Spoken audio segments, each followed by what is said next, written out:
Welcome back to my vessel of light. Tonight we sit with an unexpected envelope and a familiar name.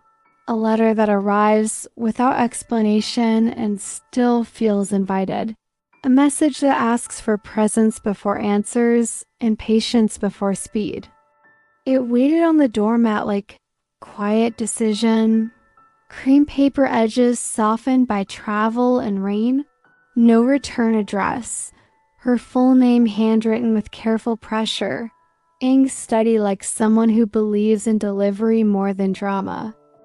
She turned it in her hands and the room held still, not fear, a held breath, the sense that opening this would open something else she had avoided opening, not a door of wood, a door of timing. She made tea she did not drink, cleared the table with unnecessary precision, placed the envelope in the center like a small animal needing calm, then sat with it and allowed her shoulders to arrive before her thoughts arrived. She slid a letter opener through the fold, lifted the flap. Inside waited a single page and a photograph, the paper thicker than everyday list, the kind that forgives touch, the kind you keep even when the message is short. The letter began without greeting and without decoration. It described a morning she once almost chose herself and then postponed. It named a bench by the river and a bakery with round loaves. It mentioned tomorrow afternoon at a specific hour. It suggested arriving with empty hands and unhurried feet. It said nothing about purpose, only about presence. The lines were plain and exact, the kind of plainness that makes truth easier to pick up without spraining the heart again. At the bottom sat a signature, not printed, written by hand. The letters shaped like hers on days when she speaks kindly to herself, the slope familiar, the steadiness slightly warmer than she usually affords her own name. She looked at the photograph and found the bench from the letter, sunlight leaning across wood, a small circle drawn around the center seat. The back of the photo carried tomorrow's date in small patient handwriting that knew where to send attention. Her chest tightened and softened at once, a feeling like hearing her own voice from another room. She placed the photo by the cup and read the letter again. Not to find new information, to allow believing what it already offered. She did not try to solve the author. She let the question sit and warm itself. She opened a calendar and wrote the time with gentle certainty, then packed a bottle of water and a notebook that forgives messy thoughts.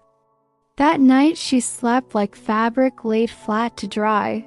Morning brought ordinary light in the same envelope on the table. The world continued unstartled by her appointment, which made the appointment feel even more like a truth worth keeping.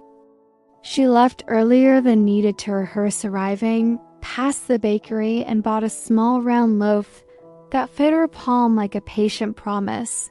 The baker nodded the way recognition nods when backstory would be a distraction from the present.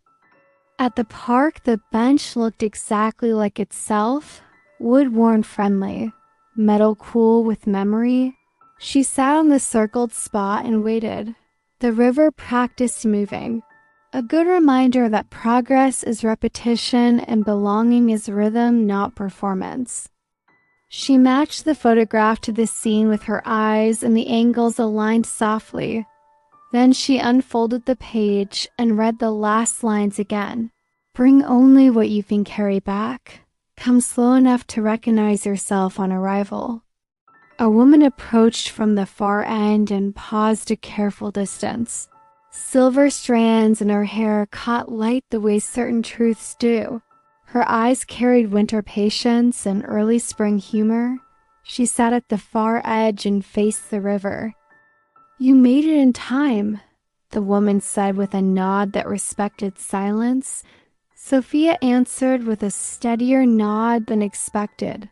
They watched the water without organizing the moment. A kindness grew between them, shaped like shared attention and unhurried breathing. The woman said there is a version of you who writes letters in the present you cannot hear yet. Sometimes the mail is slow. Sometimes the reader is learning the alphabet of permission. Both timelines are forgiven when you keep returning. Sophia felt the words land without argument and asked how to live with a signature that looks like hers while feeling impossible. The woman smiled in a way that blesses questions, then said answer by presence and practice, not by explanation this time. Keep the appointment often enough that the author and the reader become the same person. Let the river grade your progress. It passes everyone who shows up, she said, then stood gently and left without introductions, leaving room for Sophia to decide. At home, she placed the page near the mirror and the photograph under a magnet on the fridge. The bench could live in the kitchen as a reminder. Reminders work best where hands keep reaching without thinking, near water and ordinary hunger. Days learned a gentler hinge. She returned to the bench once a week, sometimes with bread, sometimes with only water and unhurried bones. She wrote 3 small acknowledgments each time. Not resolutions, acknowledgments, the kind of truth that fits inside a pocket. I rested and did not apologize. I said no and kept belonging. I looked at the river until my breathing remembered a simpler job. She kept the sentences exact, precise without cruelty, measurable without turning life into a contest she did not enter. The second week, a folded slip of paper waited under the seat, her name on the outside in a tidy hand that resembled her own after deep sleep. Inside was a time and a single instruction: arrive slow and leave with nothing heavy. She obeyed like a person who trusts daylight and doctors. The bench received her like a recurring character learning affection. The river repeated its sentence until her body believed it. Moving is part of stillness when you are allowed to belong to yourself. She stopped demanding reasons from mystery and started asking better questions of the day. How do I remain? Where is one honest door?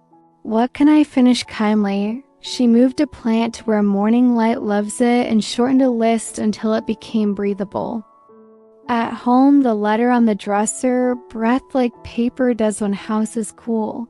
She unfolded it again and read the first paragraph as if for the first time. It described a morning she almost kept and then misplaced under hurry. The words did not scold. They named her with accuracy and affection. She realized the author knew her because the author writes from after returning. She'd have been corresponding with a self who trusts her more than performance ever trusted her. She wrote a reply without pen by keeping a promise small enough to keep every day. Water before screens, light before noise, one kind sentence to herself before other sentences ask for energy. The reply felt received immediately by the person who needed it. The following week she found a tiny key taped under the bench seat, not brass or silver, a simple key with no label. The kind that opens exactly one thing when used gently, a door disguised as timing rather than wood. She did not hunt for locks. She let the key rest in her pocket where nervous fingers used to search for excuses.